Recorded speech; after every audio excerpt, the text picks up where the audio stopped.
You're sitting on a train, or maybe waiting in line for coffee, and you happen to glance up. Across the room, a complete stranger is staring right at you.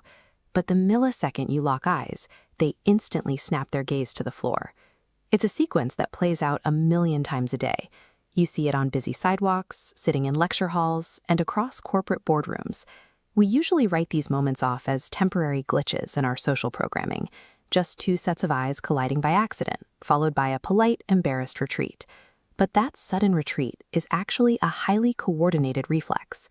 In the span of a blink, that person is broadcasting a dense package of hidden emotional data. To decode what that reflex is actually saying, we need to take that fleeting interaction, freeze time, and stretch out a single second of human behavior. If we slice this 1 second into thirds, we find 3 distinct psychological phases firing in sequence: the scan, the lock, and the break. Stepping through these phases reveals the rapid-fire math our brains are doing the exact moment we assume nobody is watching. It starts at millisecond 0. Walking into a dense crowd means wading into a tidal wave of visual noise. To keep you safe and socially oriented, your biological hardware runs a continuous background sweep of the environment. A park bench or a concrete pillar isn't going to do anything unpredictable, so your visual cortex actively mutes those static elements, hungry instead for dynamic, living targets. It zeroes in on very specific inputs. It tracks the micro-movements of people walking, reads the geometry of facial expressions, and measures the relative confidence of everyone in your immediate vicinity. This surveillance mechanism operates entirely in the background. It catalogs the emotional energy of the room without you ever consciously directing it to do so. Long before you formulate a thought about where to sit or who to talk to, your biology has already compelled you to hunt for compelling social signals. Then a specific signal hits the radar. Your sweep halts on a single target because something about them registers as deeply fascinating, highly intimidating, or physically attractive.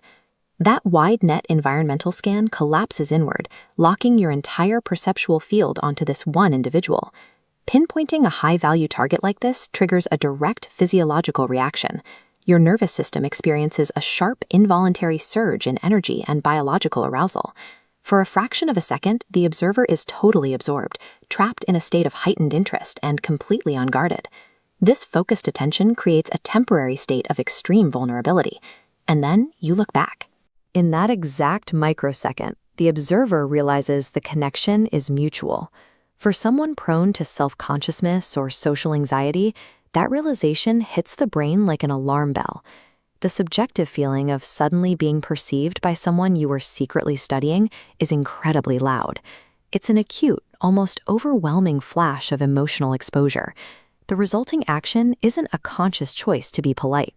Snapping the eyes away is a pure flight response, executed by the nervous system to instantly escape the heat of being seen.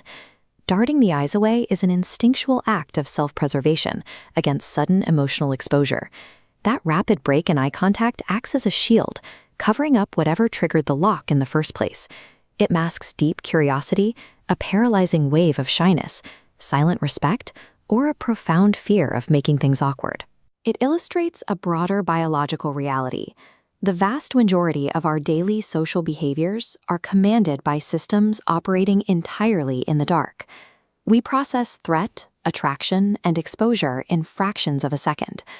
By the time our conscious minds catch up to ask why we just stared at our shoes, the emotional reaction has already played out.